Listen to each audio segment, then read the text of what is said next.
Команда Артем Альков вводит мяч в игру. Эрнандес забивает. Видел, заработать очки с дуги.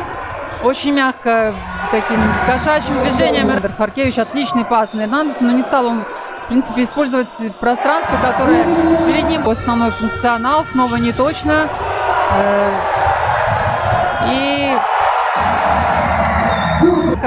чтобы поставлять время еще на атаку Рубона. Концентрация, недопонимание между партнерами. А мы видели такие моменты в игре Рубона. Но сейчас все в порядке. Не заносит мяч в кольцо. Обменялись команды быстрыми атаками. Абсолютно незаметные, просто не видно. Ну, возможно, какие-то новые установки от тренера есть. Хороший перехват от Коржа. И получается у Ильи.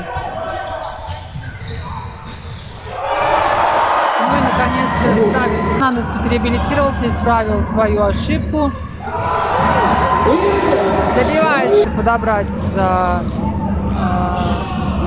Марселем и конца игры, но видим, что способен Рубон еще потрепать